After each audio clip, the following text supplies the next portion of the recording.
Congo Sukisa Télévision, la chaîne de référence. Mbote Balandi, à Congo Sukisa Télévision. Merci Nabino Mouakapente Bili pour notre Nabiso. Bonjour, bonsoir. C'est dans l'ère à laquelle vous nous suivez. Vous nous suivez de partout dans le monde. Vous s'abonner, vous aimer, pour partager ma vidéo Nabiso qui sera toujours bien. Pour nous informer, c'est notre devoir de vous informer. Voilà, très chers abonnés, nous sommes mardi 7 février 2023. Qui actualité pendeza quoi avancer na katamboka na biso après visite papale actualité pendeza ils continuent toujours à namboka na biso tout le monde vraiment ba déplacement à chef de l'État depuis le samedi 4 février 2023 tout le monde pendeza chef de l'État zotambola mingi c'est là de Québec ba koloba yango azaki bongo na Bujumbura ko participer bongo na sommet wana ezaki kuna EAC tout le monde le sous tête à tête na président Brazzavillois Sassou Nguesso et puis azaki bongo na Angola Kassamoko Lelo azawana en Afrique du Sud il séjourne là-bas depuis hier pour participer bongo na forum international minier au penda to moni azaki bongo bayamba ki pa ya homologue na ye Cyril Ramaphosa na ngo penda to ko beta masuru na mona mboka Margot Langu ya zakana penda mutako ko présenter les sociétés parce que azabongo mopandi sango ye penza to ko sala na analyse par rapport ya ba voyage à chef de l'État pourquoi pas aussi to le belapé likambo talami arrestation ya DG Asnel to yebi depuis un temps lobi to yaki bon na président makala et ce que penza benga pata bongo DG Fabrice na kati ya prison kasi yango penza to yebi ndenge ni makambo ngele kaki to ko solo lango anande ko Margot o penza na pesa penza mbote na ndenge tozali ba voilà ba imboka kaka ndene ebsimino naza vraiment nga moko te naza bongo na mwana mboka Margot Langu o penza aza analyste na biso ya moko alero mwana mboka mbote merveille mande bonne santé santé moi malamu mbote na bande koyo ba kolanda biso na kata Congo Sukisa mbote bande ko nyonso bazwa mina banda mboka santé moi malamu tango États-Unis ni kimia te biso pe to ki ko za malamu te.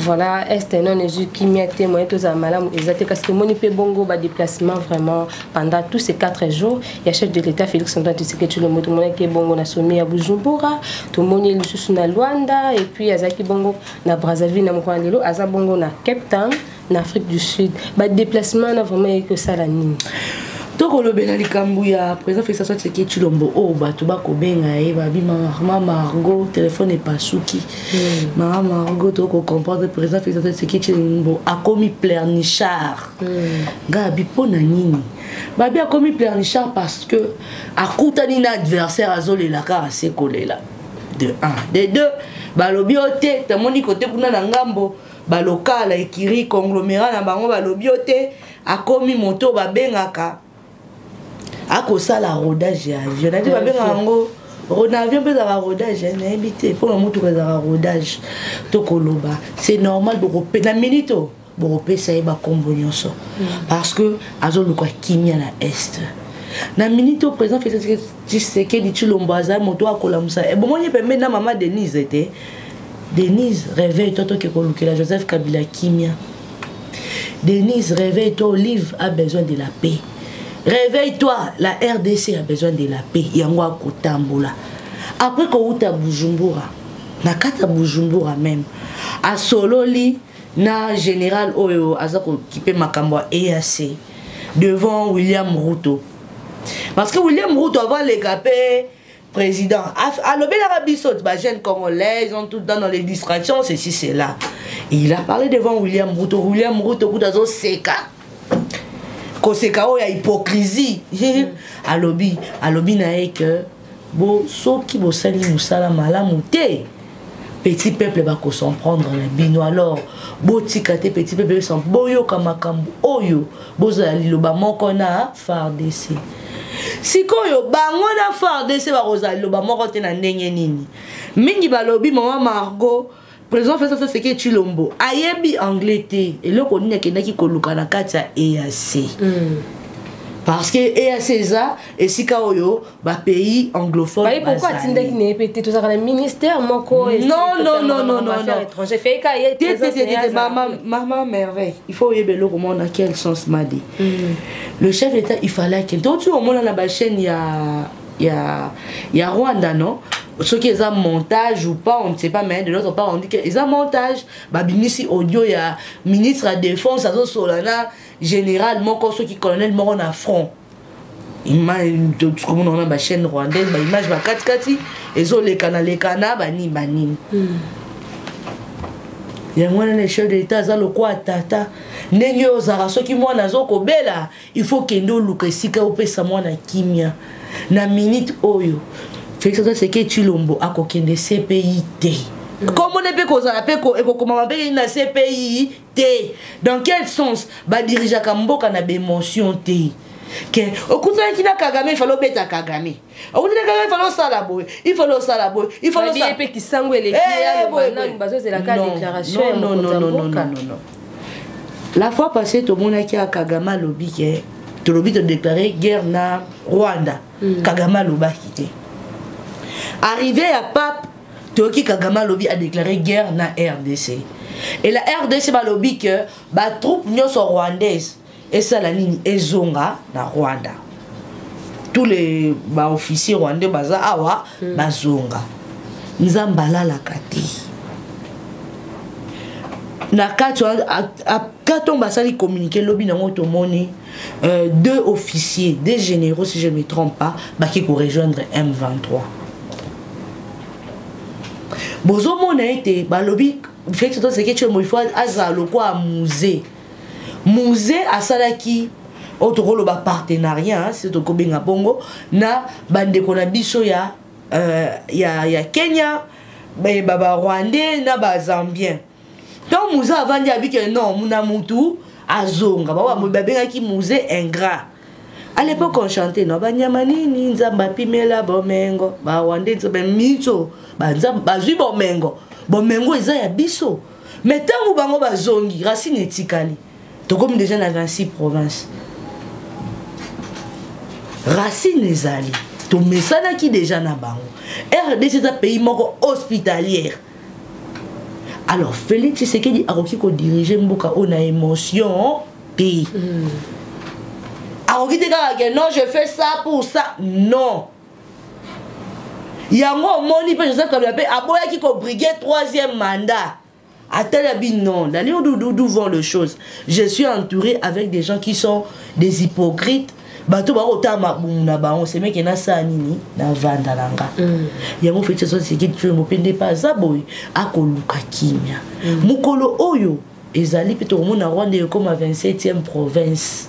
Tu vois na bisonyo so yango. Et on va dire parce que le Rwandais et les Rwandaises ne sont pas nos ennemis. Et aussi ils ont besoin d'un fils d'Israël qui est libéré Bango. Mais à qui Bujumbura bengi Pleurnichard. Mais tant que ko kende Qatar ceux qui n'y ont kuna et pas bateau ba la traba zambala o pas arabe et pas arabe. Bon le ba qui bon féliciter que maman to kwa ou. On l'a quitté. Mais tant qu'il est à Bujumbura, Bolobi, ça veut dire que non, à boire qui kokende kuna parce que ça qui intérêt privé à Rwanda. Parce que Rwanda bande qui côté kabilo ba source na bis ba or ba colbert ba couvre ba lithium na combo RDC. Et puis quand le richesse na biso, tant sikoyo ba expatrié ba teli que non. En tout cas, ils ont un président. Tant que comme un code minier, ceci, c'est là, salini. Ndé omoni ke ba yeko salini. Ba bité yaka oyo kanoma Kagame oliaka bisombo. Lengo to moni lengo d'or. Et bimi ba or et bimi ressources nyonso bimi. Po ba lobani ni ke Congo eza mbuka moko béni. Est-ce que tout ba yeke libanga o bimi mikolo na Goma o eza ko fondre. Donc ce que tu as ils ont payé la moto et un gros moko. Nous, on ne savait pas ça. Mais ils en ont esté. Non, biso penda tous les pays moko convoité parce que tous les richesse na biso est belé. Oui, c'est pour cela il faut que tu exploites la richesse na biso. Quand à l'époque Les loyaux, au lobby, en Afrique du Sud, pour nous participer au forum international. Ceux qui vont Indaba Mining. Indaba Mining, c'est la fierté de la RDC. Dans quel sens? Aujourd'hui, le chef de l'État a accueilli Indaba Mining. Il est allé faire quoi? Pour que Bateka, Oyabiso, Balengo d'or, Lithium, pierre wana chargeable wana tout ça pour exploiter ça. Mais nakamo komona Moïse Katumbi alingia s'est victimisé na ndenge ya lobite ba pimelie compagnie moko aérienne à place et boye voyage qui d'Afrique du Sud. Vous voyez pas nga participer na forum wana. Sikonga na tuni na tekasité. La qualité nini? Na qualité nini? Poto bi ate karandembi ate karanyonso. Ce qu'on a compris kuna. Menga na bi Moïse Katumbi atambola na jet. Azaka na jet na ye atambola na ngo. E bani ndenge nini? Ba pimela compagnie en place ate makamwa to lingité. Quand aujourd'hui, tu as comme pierre nabiso précieuse, au diamant. Premièrement, on a diamant, on a mon diamant, ils en ont un RDC. Il y a à l'époque un monsieur, oh bah comprenez qualité. Même si on lui traite de tout le mot, c'est un kabiliste, ceci c'est là, ceci c'est là. Tant on a télémé la Kagame dans les Nations Unies. Kagame, personne, Kagame lobby, c'est monsieur s'il est non grata. Il ne peut pas mettre ses pieds dans Rwanda. Parce que ce qu'il a fait devant les Nations Unies à Imilienga, c'est Pascal Niembo. Oh, le loba bakomi kozongi sae na raison. Maman ministre Amine Kuna asepela kanga ba photo Ye kuna keka na monika na ba photo. Balambeli lubu. Ministre ata accompagné te asa ministre Amine te. Balambeli lubu et silit. Ya eko kanga ba photo. Mais à l'époque quand les gens dénonçaient Makambo. Et aujourd'hui, Indaba Mining, bateau baza ba bénéficiaire, c'est nous la RDC. Ils ont l'avantage. L'avantage, tout le monde qui moi mon balio, non fou a été mais faut na répondre. Maïse Chibang, bonjour. Maïse Chibang faut y belo comment encore. On met bajo sala na jamais markabund. Bajo biso to lingia ngote. Hein? Il faut tout changer politique en 2023. Et ça t'es aux arabes au petit à vieux mon coboy à pension là on l'a moko à faciliter que le côté ternir image à mon tout non. Maïs Chibang Marcel Moubenga oyo lingo créer les problèmes. Marcel Moubenga n'a rien à voir na makambu oyo ya soko minière. Marcel Moubenga n'a rien à voir na makambo soko minière. Marcel Moubenga c'est un monsieur au Marcel Moubenga azali monsieur oyo kulutu moko asala ka be émission de pona kola kisa journaliste ndenge ba sous sol la biso ndenge ezali exploiter ndenge comment oui. Mais aza secteur na eza trop makambo etali minéré ba makambo nyonso. Mais Maïs Chibang walinga ternir image à Marcel Moubenga n'ose même pas. Asalini. Maïs. Dossier Soko minière, allez demander à Del Kainda. Dossier Soko minière, allez demander à Fifi Masuka. Dossier Soko minière, allez demander. Oui. Allez demander, même si les directeurs à Soko minière azan la katia prison parce que ayeba ki makamboza ko salate. Lokoso. Aujourd'hui, tous les entreprises publiques va comme ko banga likambwa IGF. IGF aye a le beli makamboa Soko minière. Ba s'en prendre na IGF. Ba s'en prendre na IGF ya ko sakanate. IGF. Il y a eu détournement. Après, Maïs Chibang qui dit que non, il passe dans des petites télé, alinga ternir image à Lingete, pour le baquet, à Lingete aliko yambangate. Na keiko luka eti na bureau. Mais Gilles Lingete, longo bongo na IGF, bazaki bona lola bate, ezaki basaki presque 6 mois. Non, maman, Gilles yokato lobana yo. Gilles Lingete n'est pas l'ami de tout le monde. Il est l'ami de personne. Il vient faire son travail. Mais il était là-bas. Car si c'était pour mener des enquêtes, des petites enquêtes. Dans quel sens? Basoko minier wana. Oh mususu moi moso bacho Eliane, ce qui Eliane. Eliane poto DGA. C'est map, ce qui ça est mappé wana. Il va zo maîtriser pe kuna pe bien dit. Ah bon? Si comme on dit qu'à Racolati Sabato, bah il va maîtrise ya makambu, bola sakabango ba ber. Dans le sens que tout le bana mai chibang ouais.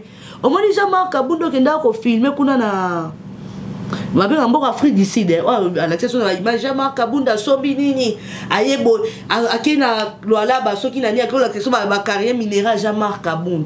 C'était au profit de qui? De Biselele. Alors Marcel Moubenga, Koko Takina Basai chez Wanate. C'est un monsieur qui se respecte. Asala Moussala Naye, il a la primature pour sa tête.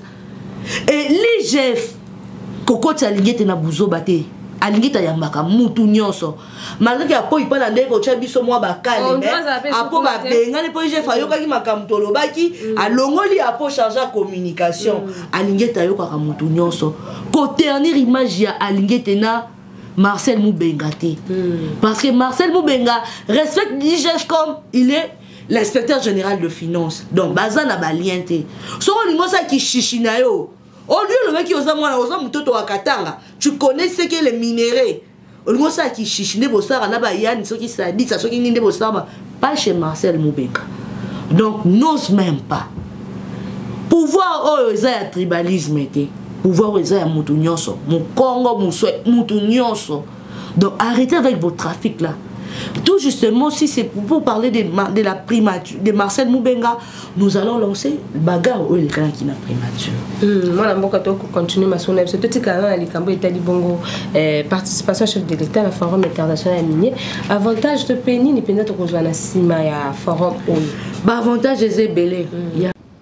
Le grand forum minier africain Investing in African Mining Indaba 2023 s'est ouvert à Cape Town, en Afrique du Sud. Chef d'État d'un pays reconnu comme un scandale géologique, le président de la République Félix-Antoine Tshisekedi Tshilombo est arrivé à Cape Town pour participer ce mardi 7 février à cet important forum placé sous le thème « Débloquer l'investissement minier africain, stabilité, sécurité et approvisionnement ». Du haut de la tribune de ce grand rendez-vous, notamment d'entrepreneurs du secteur minier, 500 au total venus du monde entier, pour discuter des défis et des opportunités auxquelles est confrontée l'industrie minière du continent. Le chef de l'État a présenté sa vision de la transformation du secteur minier de la RDC. Le président Félix-Antoine Tshisekedi Tshilombo a toujours soutenu l'idée d'avoir des industries locales, des transformations de produits miniers afin de permettre aux populations africaines de bénéficier de plus d'avantages, des richesses du sous-sol de leur pays. Le chef de l'État a aussi présenté les opportunités d'investissement dans le secteur minier tout en offrant un pacte de confiance aux potentiels investisseurs. Investing in African Mining Indaba 2023 est ouvert à 6500 participants dont 500 entrepreneurs du monde en ce moment où l'industrie africaine cherche des moyens de renforcer sa puissance économique dans le contexte de la ruée mondiale en vue de sécuriser l'approvisionnement pour la transition énergétique plus verte.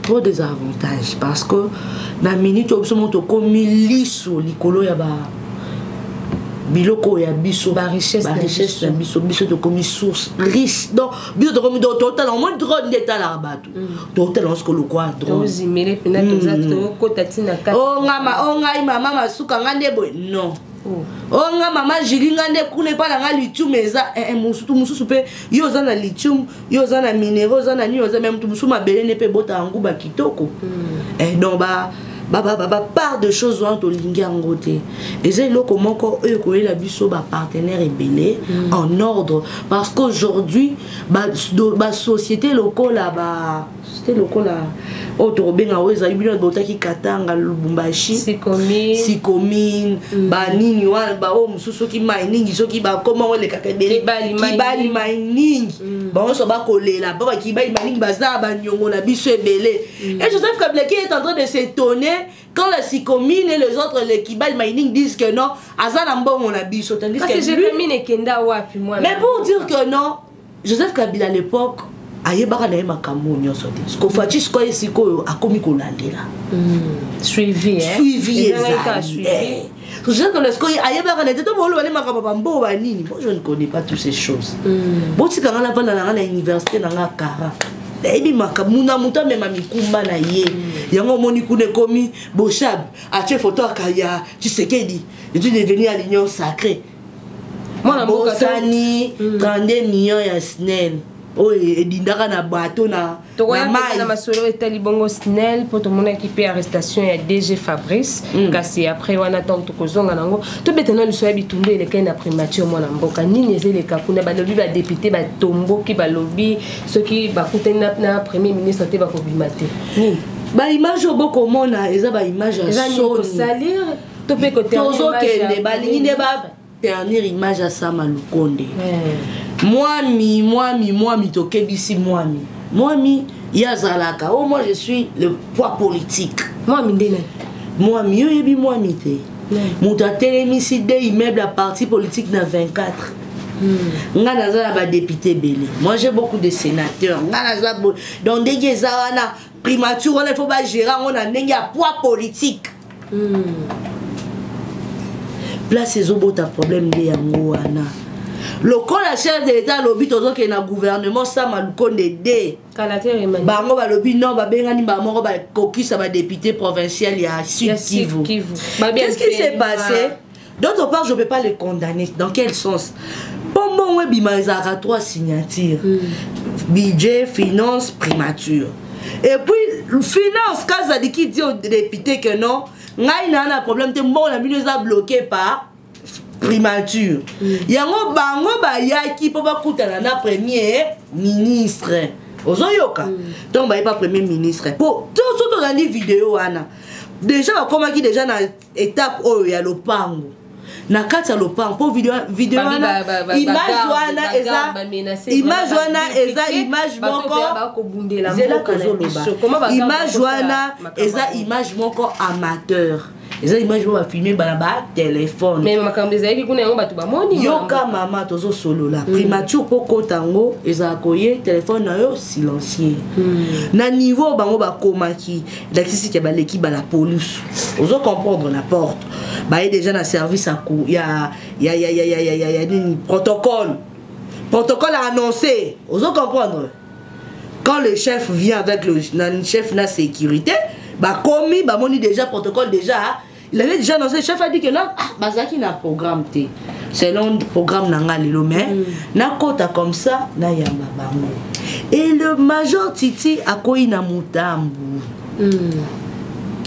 ezalaki pe mosala na été il fallait des protocoles ayako annoncer il y a lingaki telema wana pour quand son chef voulait sortir muto lingaki tabasser chef na ende il y a lingaki telema wana pour alba tout le monde simba chef na continue peut-être ça pour la sécurité pour maintenant kasa ko ina mutambo to la des procédures ndenge kenda ka mama pour il y a za sportif aza pulusu soka be o monde cheki coup de tête soka beta ki député quitte les gars qui soka be na image dozo mona nana soka beta ki député ana oyo papa batalinga c'est hémorragie interne alors hémorragie interne oh musise kata na kata mutu yeza moko kende na Dubaï soki Chine vraiment c'est comme major Titi a loué ça les locaux pour protéger son chef bien sûr et le rotoko senga nani a filmé ba image wana nani yango to esi na communication ya premier ministre non la minute la service de communication pour des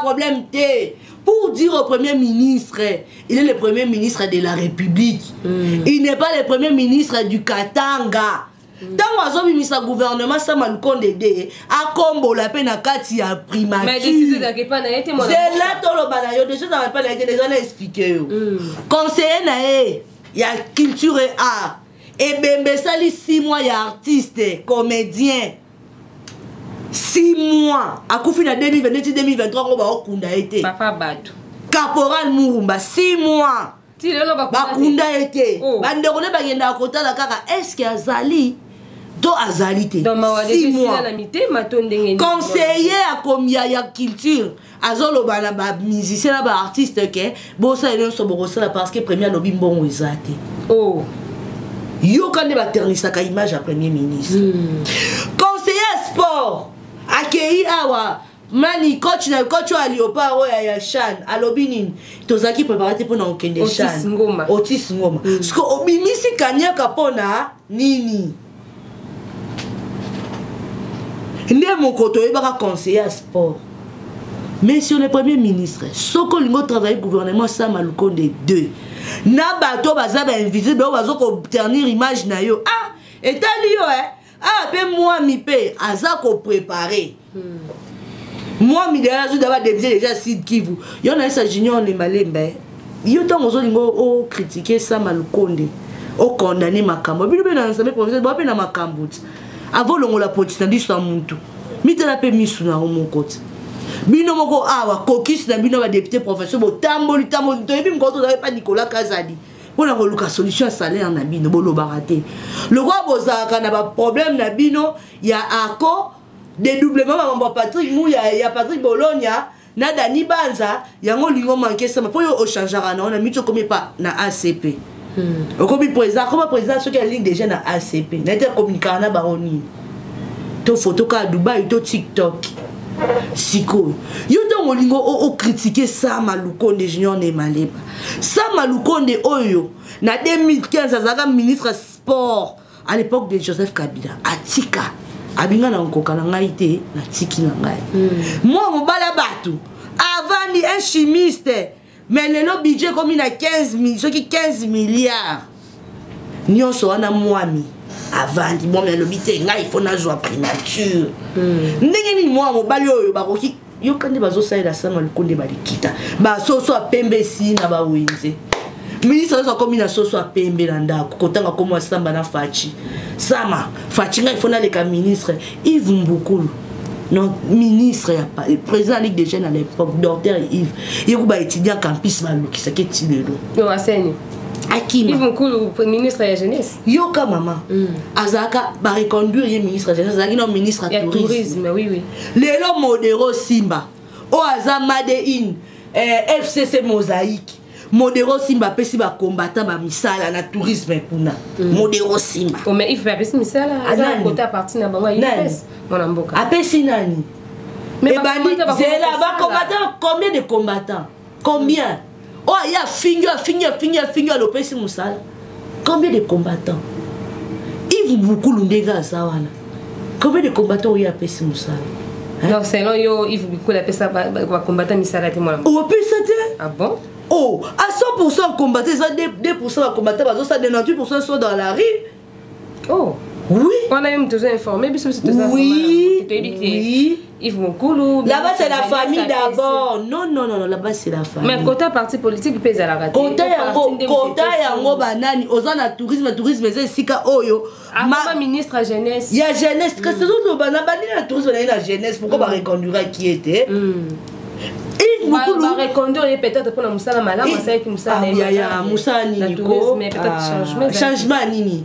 Botanique ceux qui ont les andengni. Donc bilan est quand négatif. Ah bilan les andengni. Antiele wana ba bongi songo za pour président de la République mtaloba kezaki na idée ne. Alinga lobani. So tout nyete biso to kene mbandaka to ko découvrir jardin botanique yala. Ya bien. Aye bien. La tourisme aye bien.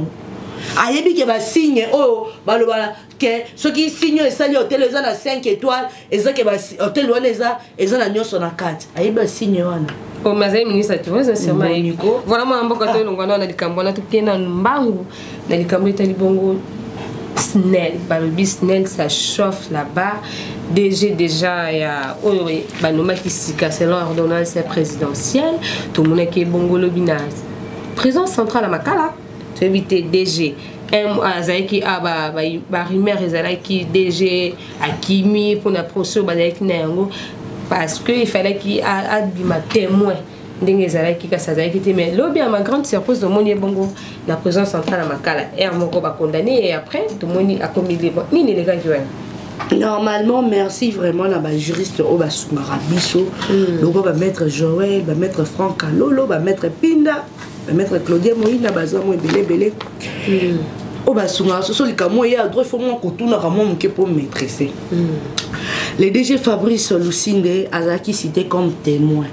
Il y en a Gilles Alinguete. Dans IGF. Bazaki cité témoin parce que Gilles Alinguete c'est trop direct dans le petit terme quinois. IGF dans le sens que non, ben inspecteur Bakenda qui kosala musala kuna.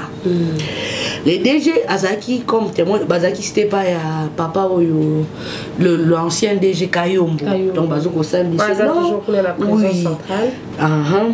Dans tout le temps, on a déjà qu'est-ce qui se passe. Des choses à monter considérer les médias et pas limite exact DG yo ça va na batembete mais na bato à la rue yo ko sangisa déjà yambi journaliste nyo fait pas non aux amis de la presse ceux qui les kamboza loba to moni Georges Kapiamba Akage Georges Kapiamba bandaka kolengisa à l'époque oh ba chebe ya bakenda ba Christopher Ngoy tozi ba Jean-Claude Katende bango na chombe o mususu wana Jonas Chombela babandaka kolengisa à l'époque soki likambo eza droit de l'homme société civile boy lokola a komaneka muto ba krobasi ayaka Dan Getler il faut pas dédommager Dan Getler aye suta makambo ya Lusinde ya lokuta copie conforme à la présidence, copie conforme la DG, copie conforme les DG Akimi Azako travailler à distance, c'était fou.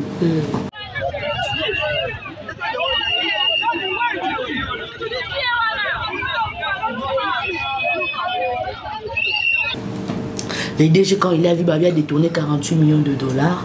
L'obité, il va faire qu'il news, il y a sur place, tu as dit que Jean-Marc Abound, Fortina Bisselele, tu as Maniké, tu as Belé, c'est donc tu commis. DG Bandiko ça. Là, la cour, l'audience, la séance est levée, ce qui Bapandi. Kuna peut moni les doyens de tous les juristes, prof Nyabirungu, Avandi, papa Vandi kana mikanda. Yaza avocat ya nani ya poye eza balobani. Nini na cabinet nem teza dossier Kayo. Avandi. Tout le monde babandi ba article. Déjà ministère public a bien. Bon, déjà, il y a des témoins. Je ne vais pas dire que PV n'a mis sur témoin, ça l'a maté. Parce que ça nous 3 fois refus. Non, la loi, la bise sont 3 fois refus à invitation. À ça, punition, on a 1 mois. Il faut qu'on nous accompagne un mois. Après, si koyo, le ministère public madame la juge présidente. C'est lui le DG, oui, DG. Allez, papa, amenez-moi le mandat d'amener. Normalement, nous avons un bureau directeur à prison. Bah là, tu sais déjà, tenu son champ parce que nous avons comme un bon citoyen congolais, accueilli par le ministère public. Pour devant justice, il faut être poli. Politesse peut compter devant justice. Tout juste accueilli dans le bureau, il y a directeur à prison, bah là tu sais peut tenir un drapeau jaune bleu. Trop mikoba. Maman déjà quand tu vas avocat va expliquer non. Donc c'est quoi qui inde ba ko là-bas ça dit c'est quoi les traités bah le DG a présenté bah excuse na cour a justifié bah absence PV sur place pour 3 raisons. Arrivé à Pape Oazaki membre ya comité a répondre qu'il peut l'invitation à cour de compte pour le dossier SNEL. En plus, absence, il y a adjoint à Azalaki, na mboka ngile kuna na poto. Absence wana. Yango, et ça qui est DG Azalaki. À la fois passé, IGF Ayaki avocat n'a qui présenté mes excuses pour Azalaki tenté. DG avocat n'a pas qui va payer ça qui est. Bapesa ba malobate yango lobi tomba ton ministère public atali mou fuite na eza craindre té. Donc lui il est juste un témoin on peut pas l'arrêter. Un témoin il vient quand on a besoin de lui il vient répondre. Si lobi siko au parti Kayombo il va dormir, c'est un voleur, il va dormir. Ce qui déjà là qui banya ba longolé déjà parce que CV na ye qui est débat mais il est témoin ce que vous conseillez ma 48 millions ndengeni batobi maman Margot DG azaki adjoint c'est normal à makamba bon maman bako sa binoté yo kama débat ko saté moi mobali wana sali boy na snell amona kana signature té amona kelo do ya zana elilingi ya pamba ndi ba vite le chef d'état a besoin de travailler na ba jeune denga zu papa Lucinde ache wana bateli ba critères non ba reconduire ye comme DG psycho et comme yo non agronome boy arrêtez ça il est là à Ibi et l'autre côté manzo on a réseaux sociaux on va fake news c'est faux yango to kolobela et kambu oyo papa Lucinde fait son travail donc il kamo ba koloba kambu ya ba carte prépayée ba courant prépayé carte prépayée ça crée encore ba peki ça qui di kambu wana maman la comment zela comment il pas ça maman Charlotte qui sait mais il pas ça déjà pour la alors le président ya syndicat il sabi que moi je suis innocente. Je suis innocent. Oh, nani jamais innocent. Maman qui sait. Maman naza innocente té. Je vois ça yoka kali lisumdi to imo côté. To ke koyoka. Nzoka maman na bakura ba carte préparée ba pekisa ki yango. Nzoka maman na ba côté ça partout na matete ko to maman na ba naki ko zo mbongo. Maman na ba naki ko zo mbongo maboko bank. Azwaka mbongo na maboko yena financier ba yeli DG pourcentage nzoka papa Kayombo batu veuf ayebi na papa Kayombo makamususu ayebi te mama Madi ayebi bon ndenge nini ye déjà yebate makamunya kasi te embrié te quoi ane ko vivre na insolence ayebi makambo te nzoka la dame aussi azawana c'est kabane pe koyoka bato te et yo au monde na ndoka ta mangala adam kati mangala papa Kayombo mais tant makambo ye na makala moto moke monene nazalaka te faut se soumettre à la justice. Faut se soumettre à la justice, ce qui a posé problème. Et puis nous disions merci au chef de l'État, merci à la justice congolaise, à la justice état des droits, ils sont en marche. Donc tout le DG est un homme libre. Oui. À raison de témoignage peut-être. Là, il faut aller dans ma cam. Non. Il n'a pas ce temps-là donc à comme il n'a rien du tout. Il n'a rien volé, tout ceci, c'est là. Non. Donc Blanche Neige.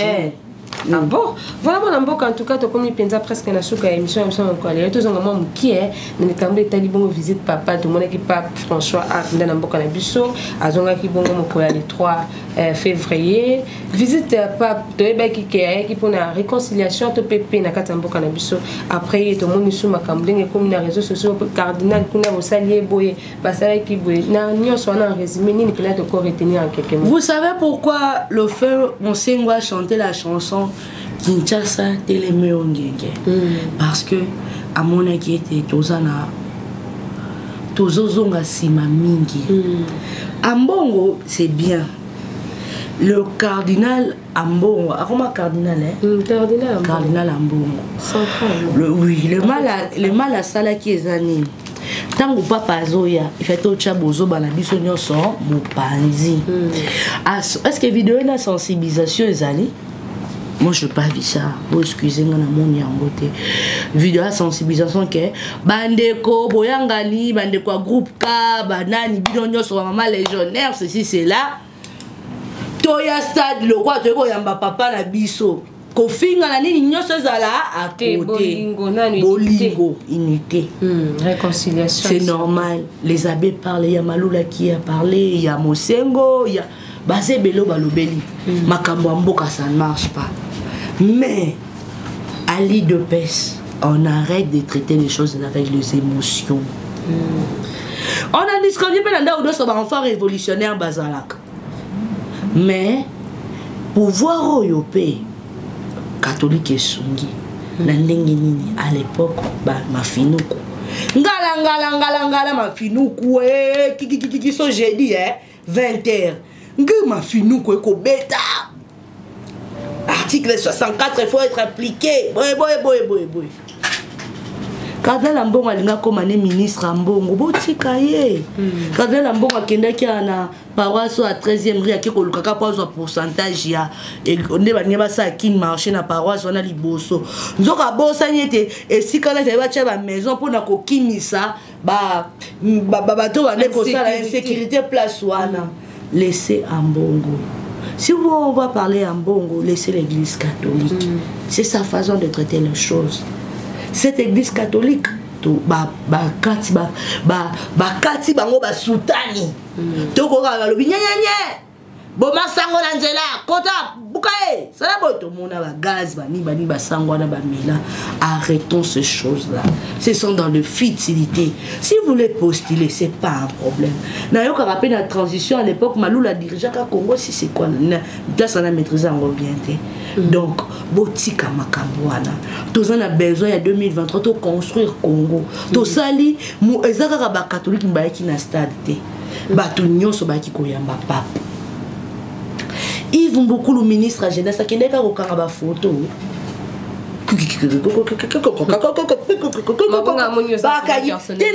problème personnel là été yo kana lobana yo. Dans quel sens? Pourquoi les jeunes de l'IDP se sont fâchés? Parce qu'ils ont bah mon qui ministre la bango jeunesse azala kiwana. Mais ba jeune bazay kité. Mais on est pesé ma catholique. Kasi ba soki makambuloka made. Jeune nyo sa yo kato lobana yo. Soki ezaki likambo ba chrétien ya catholique ya yene ko se ko kanga photo. Il y a un ministre jeunesse ezaki likambo pe ya ba jeune. Kasi il faut mobiliser la jeunesse. Avant mobiliser la jeune te. Il fallait na boutou. Toute la jeunesse, madame. Dans quel sens? Il fallait na boutou ala solana ba sango. Que nenye zaboui. Toro ya mamu kondi mon paya munene. Makamna soto chango à côté. Maman. Mboko toko kamango kaka na légèreté. Tout ce que bon na makamna bango. Yengo toko loba. Tout ce que makambo ba lobi ba sali non. Toza na beso tozo kende.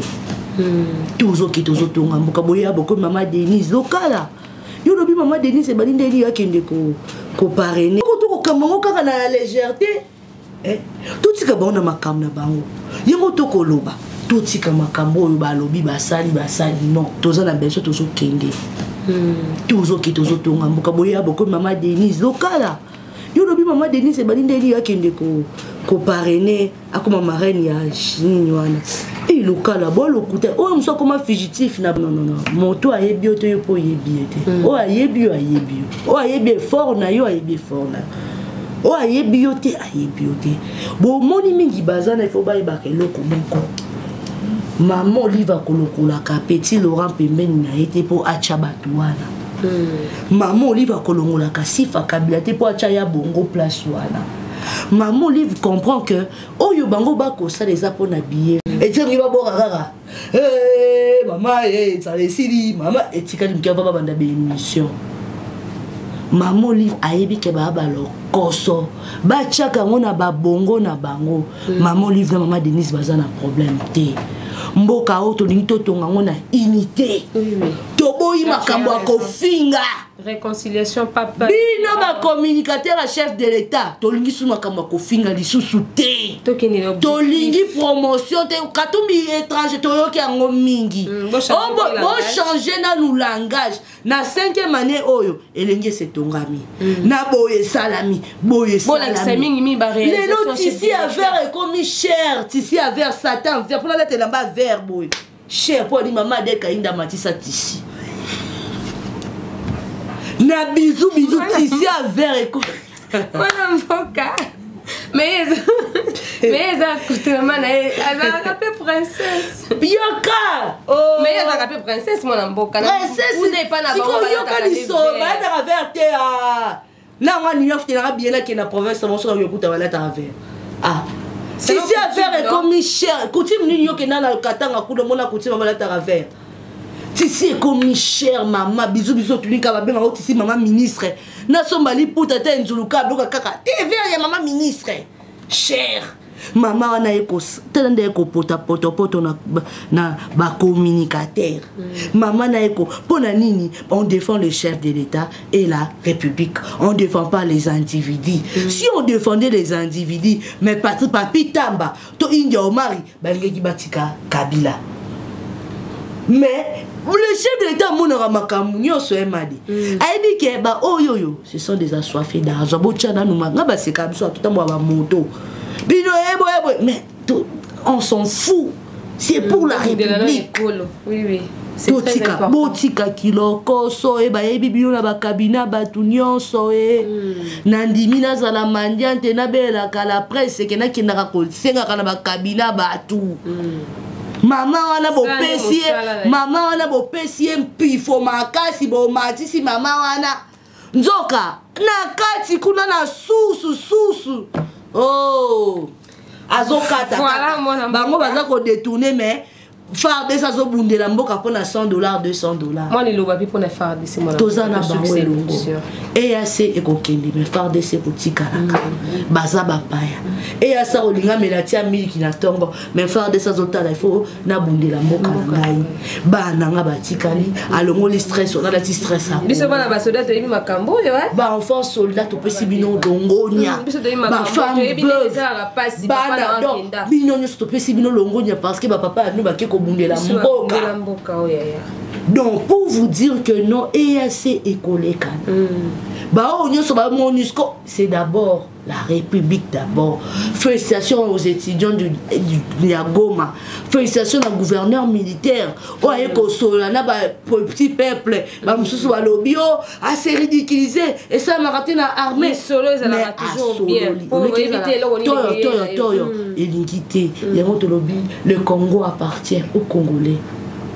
Il faut tous à la souder, il y a ambiance à Mokili, il y a basi, il y a bien à Mokili, bazo c'est carabiso et pas ba ennemi, tous à la unité, tous à la souder. Toti kabilanda landa, t'as le chéribon qui est radé. Mais va penser qu'il vient de Kongunza Mila, président fait ce qu'il faut à comme ministre. À tel les zéro qui c'est la scène na lukunga bossana. Mais chéri bon qui ne doit comme manquer président fait ce qu'il chulombo et ça makambo. Yango to koloba été. Di kambu ya ba oh gradué licencié ni ebomi mboka. Totika makambo wana tola na mboka tout monde de la Congo. Nos phares de nous sommes fiers de vous. Des gros bisous, des gros bisous. En tout cas. Courage. Et puis nous disons à ce qui s'est passé à Kitona. Je suis contre ça. Je suis contre ça. Je suis contre ça. Pourquoi publier de femmes comme ça? Il y a de la punition. Non, l'armée c'est la discipline. Le chef de l'État était à Kitona. Nous étions à Mwanda avec le chef de l'État. Il était à Kitona. Il avait dit que non, je vais suspendre presque tous les gens au Bazoko détourner bon nouveau récrit. Après c'est pour ça que ça chantage à niveau non. En tout cas, le porte-parole Oyafar de c'est M. King, le général Sylvain King, si je me trompe pas le nom. Il était à Kitona. Il avait dit que non, je vais suspendre presque tous les gens au Bazoko détourner bon nouveau récrit. Après, c'est pour ça que ça chantage à niveau non. En tout cas, le porte-parole Oyafar, c'est M. King, le général Sylvain King, si je ne me trompe pas le nom. Il faut revoir cette image, ce n'est pas bien. Voilà, moi, en tout cas, comme la souka, les akibongo, marbolangu, azakibongo, pandisango. Et là, peut-être que analyste politique pour allouer la macambo, il y a une actualité, un beau canapé de notre pays. Commentaire à ça des alités. Merci, maman Marbo, la mosaïque. Merci la maître Edna, merci la Congo Sutissa, merci la maître sur le monde entier. Merci ça, Raphaël, elle est invitée au Tambolo, au Kamutumwa. Maman, on va aller dans la photo. Maman, on va mettre ta maman. Mais Nicolo, Nicolo, adversaire à ma casse, bon, mon laté. Chaîne parle pas, Africa Congo. Voilà. Chaîne Papa l'Afrique pour merci Penza pour l'assistance et assistance avec Penza na biso cadre OESA et Afrique pour télévision pour nous Penza qui suivi biso pour te tourner émission au Yamokoelo. Merci au DG Papa Olivier Bina au Penza Zalai DG Bosser. DG Bosser. Na monye kula la mozola la ti chapeau ba Ah, c'est quoi non, ezaki moto kuna moi ezaki te yango na tenda moi ba moto na yo. Ba moto belle na pesi ba moto to ko senga kaka na saison distinct kabuya. Abonisa mosala. Akoma na motema mama. Ba ela ko teke. C'est j'ai kuna ba critiquer qu'il faut changer. Il faut changer. Ayo karape mingi ayo karamingi aya ba téléphone. Aya ba téléphone c'est important. C'est important. Donc merci beaucoup. Numéro de téléphone na moi na mboka. Oh, je pas maman dit. Numéro téléphone na bon, je pas na yenga mais donc tani balasima. Merci beaucoup, maman. Voilà, très chers abonnés, merci de nous avoir pensé belé à connexion le 7 février 2023. On a pensé tous avec qui bongo na mona mboka Margot Langoise avec qui bongo invité l'émission mon le na kata Congo sur cette télévision. Beau s'abonner, beau aimer, pour partager la vidéo l'émission que ça va toujours bien. Merci à maman, je vous engage à sponsor officiel, le maître Dona mon boss. Merci Nabino avec qui pensé belé à connexion Thérèse Africa Cool Télévision. Pourquoi pas aussi à Pacha Mobosa qui était derrière la caméra. Merci à toute ma famille ainsi que mes enfants na lingi bino penza mingi ngai na bino tokutani mo so kinza mbalingi na masolo ya sika. Merci et à la prochaine.